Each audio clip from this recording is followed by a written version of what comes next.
The San Francisco 49ers getting healthier here as they head toward the playoffs. Deebo Samuel, Elijah Mitchell, and maybe even Jimmy Garoppolo getting closer to returns. All that and more coming up on this episode of Locked On 49ers.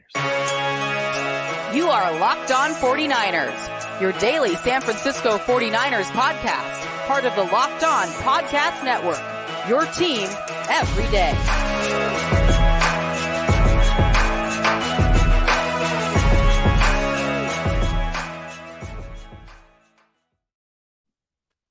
Welcome to Locked On 49ers. Brian Peacock and Nicholas Winkler with you on this special Winky Wednesday episode. Eric Crocker traveling back from his holiday situation, California, all the way back to Arkansas. So he is safely, hopefully, traveling the road. And it's going to be another old school episode here, just like the old days of Wink, with myself and Nicholas Winkler at BD Peacock at Bay Area Wink. We'll be back to normal things with Croc and the whole crew and getting ready for week 17 already on a Thursday crossover on tomorrow's episode. And by the way, thank you everybody all year long for making us your first listen here on the Locked On Podcast Network.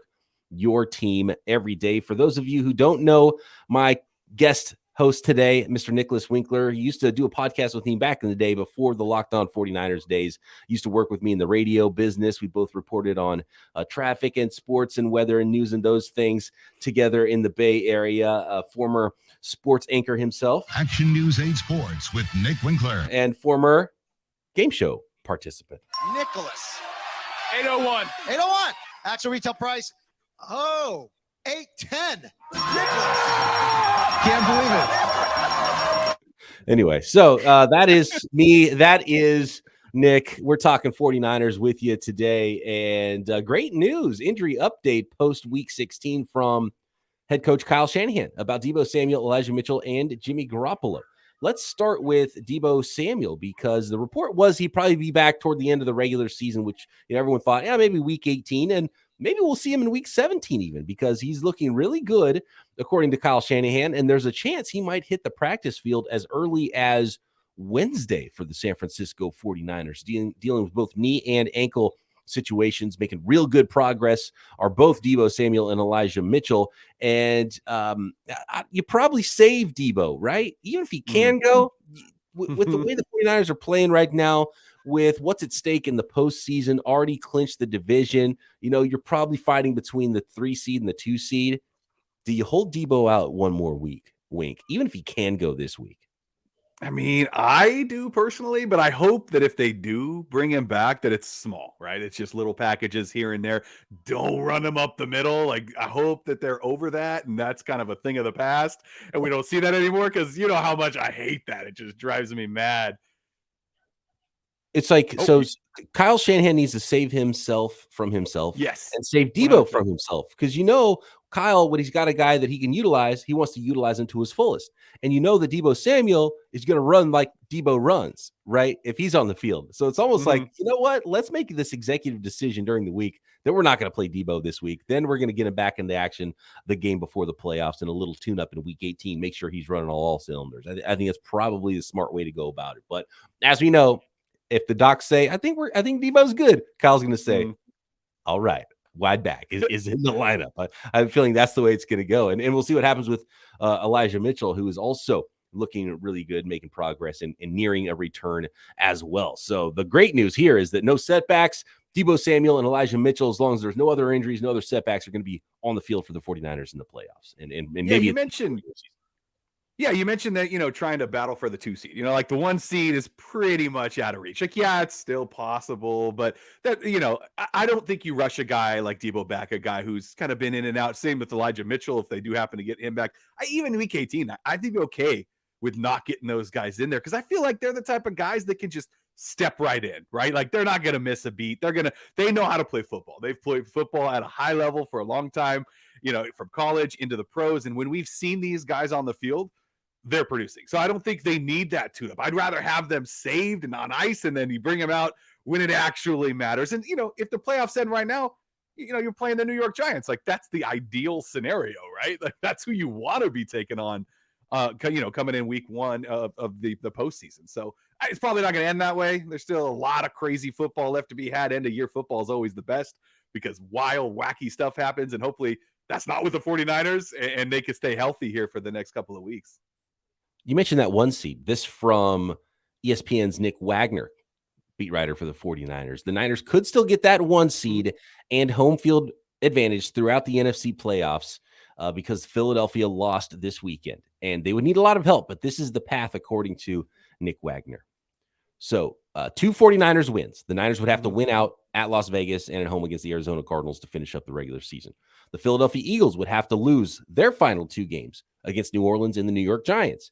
And 1 loss for Minnesota in one of their last 2 games. They are on the road. Both weeks are the Vikings at Green Bay and at Chicago. So that's what the 49ers would need for them to get that 1 seed. So possible, but there would have to be a whole bunch of losses for Philadelphia, which doesn't seem likely because they just need that 1 win and they've got it wrapped up. And I think Jalen Hurts is going to be coming back pretty soon as well. But it is possible for the 49ers. More likely they're fighting between that 2 and the 1 seed. And if they finish with the same record, they're 1 game behind basically of Minnesota. So 2 wins, 1 Minnesota loss. Niners will be tied with the Minnesota Vikings record-wise, but they have the tiebreaker, so they would get the 2 seed over the Minnesota Vikings. So that's the path there.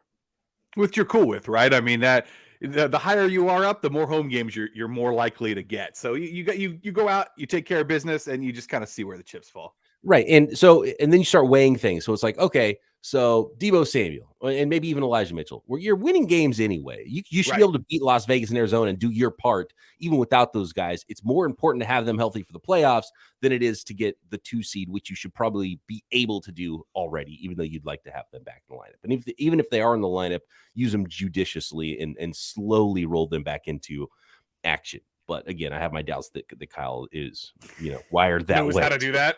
Do that. Yeah, he's competitive. He's a competitive guy. Right. What makes him good at his job in a lot of ways too. Yeah, I mean, these are 2 bad football teams we're talking about, right? I mean, Las Vegas, they've shown signs like, yeah, we can be good, but they don't know how to close out games. They don't know how to hold a lead.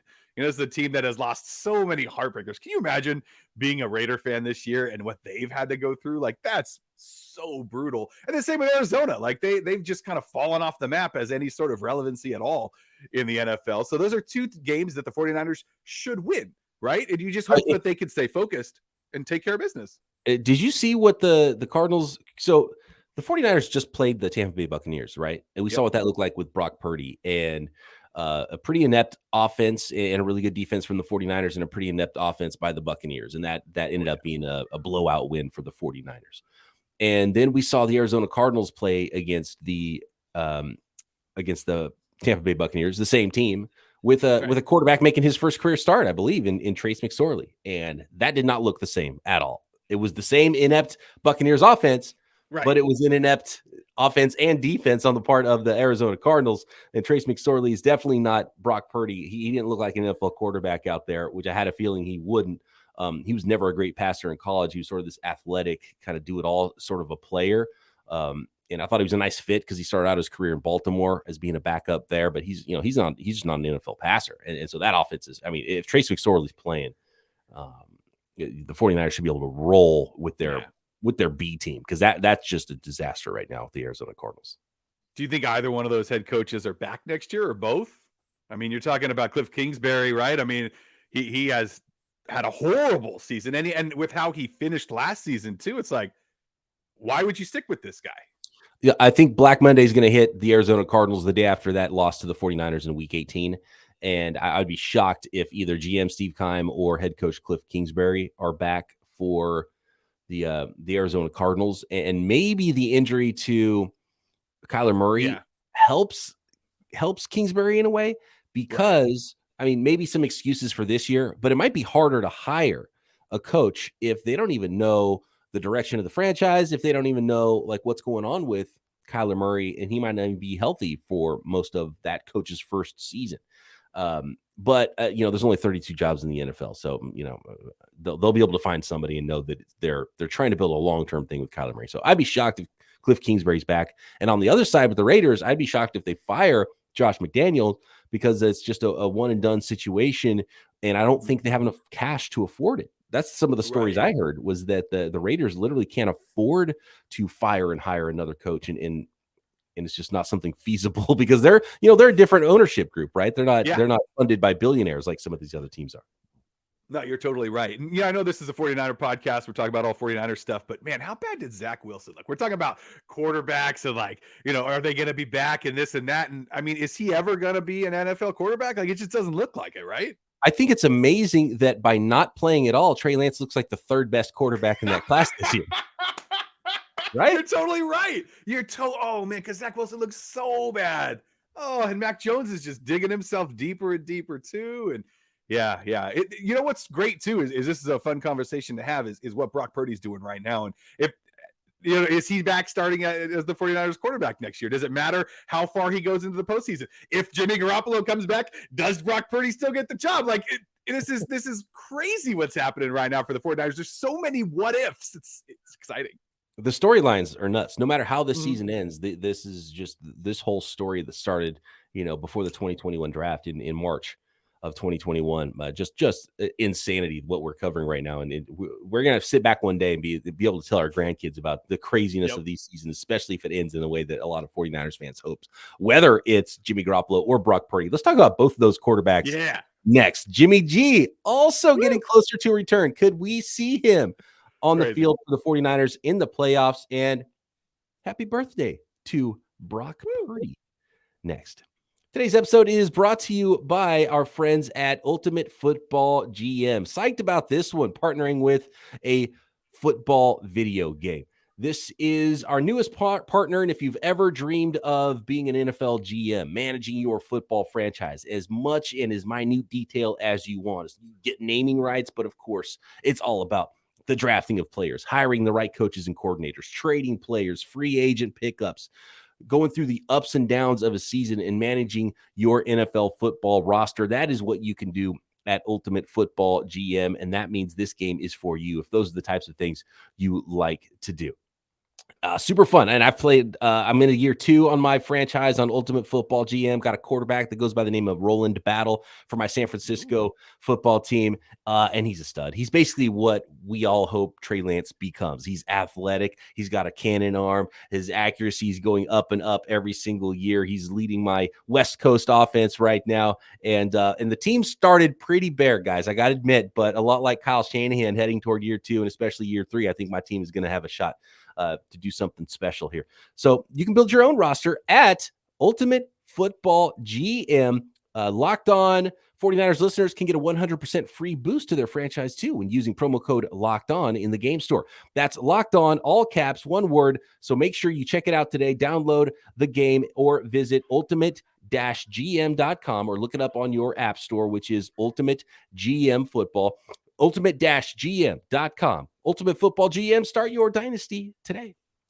Thanks again, everybody, for making Locked On 49ers your first listen every day. Make sure you check out Locked On Sports Today, the biggest stories around the sports world in 20 minutes or less, plus instant reactions, game recaps, and Locked On's take of the day. Locked On Sports Today, available on YouTube and wherever you get your podcasts. And if any of you checked out the Tuesday feed, there was a special year-end episode here on Locked On 49ers and around the Locked On Network, and you could hear a little taste of Locked On Sports today. So I hope you all enjoyed the year-end special episode for the holidays yesterday. Wink. All right, talking about holding people back or going full go. The Jimmy G one is interesting because the 49ers did not put Jimmy Garoppolo on injured reserve. So they don't have to worry about taking him off, which already told me from the jump that they expected that he could come back and they wanted to give themselves the option because he would for sure be on IR and those teams hoard those roster spots. They would want that extra roster spot right now to be able to have Jimmy G. And in fact, probably Curtis Robinson, linebacker, special teamer, is the odd man out because he got waived and then they brought him back to the practice squad. So that was probably one of those roster spots that Jimmy G's taken up right now for a guy that they would want to have out there and be available to play special teams for you at the bottom of the roster. But they're keeping Jimmy G, who's injured, on the roster, not on IR, which tells me they think there is a chance he could come back. And if he does come back, they want him on the roster. The question is, would he just be the emergency backup in, say, the NFC Championship game, or would he start over Brock Purdy? But his boot is off. His cast is off. Things are progressing as expected. So in a couple weeks here, Jimmy Garoppolo might get close, and then things will start to get very interesting if the 49ers are still playing deep into January. And that's just it, right? That's kind of the hope. Like, I hope we have to figure out what happens when he comes back, because then the 49ers are still playing football, right? I mean, it could be wild. I mean, if Purdy's playing like this and he's leading them through the playoffs, you don't go away from that. You stick with him, and then you have a much more secure backup than you do right now, right? Josh Johnson, you don't want to see him come on the field. Like, he may be great. He may be fantastic. I don't want to see it. I want to see Purdy out there, and then I want to see Purdy leading the 49ers into the postseason. I want to see Purdy playing just like he's playing right now in the postseason. And hopefully we don't even have to see Jimmy Garoppolo either. Hopefully it's just Purdy leading this team to a Super Bowl championship, Mr. Irrelevant. Like, it's a wild story, because as soon as they are like, wow, Jimmy's healthy, look, he's at practice, this and that, it's going to be crazy. Can Purdy handle that too? I mean, that's another big thing that you have to worry about, is can he handle the pressure of Jimmy Garoppolo ready to go right behind him? Because it's easy when it's Josh Johnson behind you, but when it's Garoppolo, a guy who's led a team to a Super Bowl before and an NFC Championship game, does that kind of pressure build up and is too much for him to handle? I hope not. Happy 23rd birthday, by the way, to Brock Purdy on December 27th. Some of you might be catching this episode on Brock Purdy's birthday evening on Tuesday, or maybe it's a belated birthday if you're listening to this podcast on your Winky Wednesday drive in the morning to work. And it's a good question, Wink, that you bring up there, because is that more distracting? Is that more pressure for Brock Purdy to know that Jimmy Garoppolo's there because he can't screw up? Because if he does have a bad game, then I think you do go back to Garoppolo if he's healthy. Yeah. Like, what if Purdy starts to not look that great in these last couple of games? The Niners might speed up that process, right? That thought process of, okay, well, when Jimmy comes back, it's his job. And there's the whole thing of, you don't lose your job to injury. And Jimmy was the starter. Jimmy's the veteran. Jimmy's been down this road, and they've won games with him in the playoffs. I like the way Brock Purdy is playing right now. If it was me, I think you stick with the hot hand and you play Brock Purdy. I don't know if that's the way the 49ers will play this thing, though. I wonder if when Jimmy's cleared, he's the starter again. You think so? So let's say Purdy wins his next two games, right? And then he gets into the playoffs and he wins a couple of games. You think they would go back to Jimmy if he's healthy? I don't know. I wouldn't be surprised if they do. I think for us, it's easier to say you stick with Purdy, stick with the hot hand. Yeah. He's playing as good as Jimmy anyway. He's basically playing like good Jimmy, right? Yeah, making some plays, even some bigger plays than Jimmy has. Jimmy, I think their yards per attempt, Jimmy Garoppolo and Brock Purdy are tied with 7.9 for the season, which is top 5 in the NFL. I think they're tied for 4th and 5th, or they are 4th and 5th, but they're, yeah. So like, and Jimmy was playing good ball. Don't forget, he was not turning the ball over. He was good Jimmy for a good portion of this year. Like, take out that Broncos game, he was bad in his first start. He's been pretty much good Jimmy the rest of the way this year. So, and he's the veteran. I don't know. I don't know which way they would go with that. I don't think it's a slam dunk that they would stick with Brock Purdy, even though I think you and I agree that we would go with the hot hand. Brock Purdy, the way he's playing. It's good. It's easy for us to say it, right? Our job isn't on the line. When it comes down to, them making that decision, they got to think like, what gives us the best chance to win? And again, Jimmy Garoppolo showed it. He can lead a team there. Yeah, he may not be the reason that they get there, but he hasn't been the reason that they haven't got there, right? Like he didn't lose that NFC Championship game. It's a tough spot that the 49ers are going to be in, and I hope that they are in that position, because then that means that they're, going into an NFC Championship game or even into the divisional round. Like, who knows how quickly Jimmy Garoppolo does get back. But I think that if Brock Purdy's playing really well, I think that you still have to have Jimmy there. I think that if Jimmy's ready to go, you have him suited up, because you don't want to go to Josh Johnson. Like, that to me is the scariest thing right now. For sure, if Jimmy's ready to play, he's the backup. Yeah, absolutely. And let's say you're in the NFC Championship game and Brock Purdy gets hurt, then you would rather have Jimmy Garoppolo even cold, and having what's the leash like though in that NFC Championship game and Brock Purdy's out there? Like, is it he throws a pick in the first quarter and you're like, oh no, the sky is falling, we need to bring in Jimmy? No, I think it's a much longer leash if he's starting. I think if they start Purdy, then it's a big decision, and it's his show unless something's really, really bad. Okay. Because you would have learned enough about him to know that he could bounce back from an interception. Sure. We've already seen that anyway. We have. That's very true. But then you have that whole philosophy of like at halftime, say you're trailing 21-3 or something, and Purdy hasn't looked horrible. But if he's not even looking that bad, do you look for that spark? You hear about that a lot at halftime. The coach has got to do something, to fix something, change something up. Do you think that maybe what if he's like, what if these guys are dropping balls on him? When does that happen? When do they pull Purdy from the game? Is it only if he's playing poorly, or is it if they need something? Tough call. Yes, it's a tough call, and it's this story. It's almost like this story can't be over, right? Right. Like something else crazy is gonna happen. You're totally right. So this is what's gonna happen. Jimmy Garoppolo is gonna come back. Then in the Super Bowl, Brock Purdy is gonna start. He's gonna get hurt. Jimmy Garoppolo is gonna lead the 49ers to a lead in the fourth quarter. He's gonna get hurt. Then emergency quarterback Christian McCaffrey is gonna come in and throw the final touchdown pass. And they're going to win the Super Bowl. And then all those trade picks, all the trade stuff is going to be worth it. You're going to be like, yep, I'm in. Oh, yeah, exactly. And then guess what? And it'll be Trey Lance that's the quarterback and none of the other three throwing passes next season. Mark it down, guys. That's what's going to happen. Real quick, Wink, which number 13 does Brock Purdy remind you more of? Purdy and Dan Marino are the only quarterbacks with multiple pass touchdowns and a 100-plus passer rating in each of their first three starts since 1950.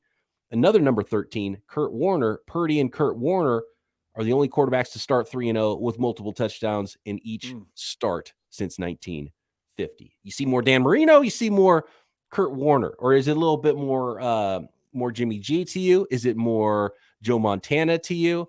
I got a comp, but I'm going to wait to hear. Do you have like a certain? No, that was the one. You just said it right there. It's like young Joe Montana. Yeah, I think so. I mean, it just looks like he's got that athleticism, right? Like you didn't see it with Warner, you didn't see it with Marino. They had amazing arms. These guys could throw it all over the field. Brock Purdy's just got that dog in him, that just like go get it. Whatever you need to do to get that first down, Brock Purdy's gonna do it. And that to me just reminds me a lot of young Joe Montana.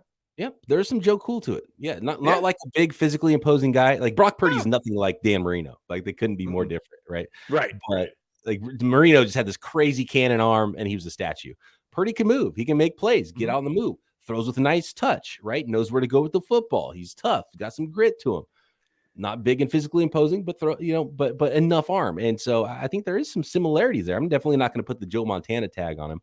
You know who Brock Purdy reminds me of? Here's my comp. I'm not even going to go NFL. I'm not even going to go football. I'm going to go John Stockton. Oh, the old Utah Jazz. That's one of the all-time greats. Yeah. All-time assist leader, I believe. Facilitator, gets the ball out, and you need him to make a play. He can hit a shot for you too. More tough than you would think. More athletic than you would think. He'll D up on you. Like got that grit, got that competitive edge. Prepared. He's John Stockton. Question for you: Brock Purdy wins the Super Bowl. Is he the starting quarterback next year? Yes. Yeah. Let's get into that next. I have one question for you about how this thing goes in 2023. I want to talk a little bit more about Nick Bosa, and we need Wink's watch as well to finish up this Winky Wednesday episode of Locked On 49ers. Today's episode of Locked On 49ers is brought to you by Audible. Audible is releasing a slate of new football podcasts we're sure you're going to love. And come on, we already know you love football podcasts. That's why you'll be able to find an episode of The League available as a bonus episode on Locked On NFL. So make sure you're subscribed up to not only Locked On 49ers, but the Locked On NFL channel. And the Locked On NFL channel on YouTube is also the home of the Peacock and Williamson NFL show, by the way. The League is narrated by Super Bowl champion and legendary smack talker and former 49er Richard Sherman and sports broadcaster and rising star Taylor Rooks. The League is an 8-part docuseries about the most bizarre, inspirational, and unlikely stories connected to America's favorite sport. That's right, NFL football. You don't want to miss this episode of untold stories spanning from the 1940s all the way through the present. The bonus episode is called The Way of the Cowboy and is an incredible story of how the 1977 Cowboys brought in Bruce Lee's protege to teach them martial arts and started using a brand new approach to training that is now all around the league. So head over to Locked On NFL for a bonus episode of The League or catch the full series wherever you get your podcasts. Available now, Audible. Get in the game. So what do you think a team? So this is what's going on in the offseason. I think Brock Purdy already right now has shown enough where got to be a little bit of a competition with Trey Lance. Agreed. And he's also shown enough that I don't think the 49ers need to go out and get a veteran quarterback. Like, now you've got your 2 quarterbacks, and maybe figure out who the new Brock Purdy is, the new number 3 guy. And Brock Purdy's cheap. I mean, there's not a better contract in the NFL than the last pick of the 7th round, because it's better that he's a 7th round pick than he was an undrafted free agent, because that would get you to restricted free agency sooner. Right. So it's better that he's a 7th. Like, that was a genius stroke by the 49ers not to try to draft him instead of trying to get him in undrafted free agency. So he's got the cheapest minimum salary you can be. He's locked up for a few more years.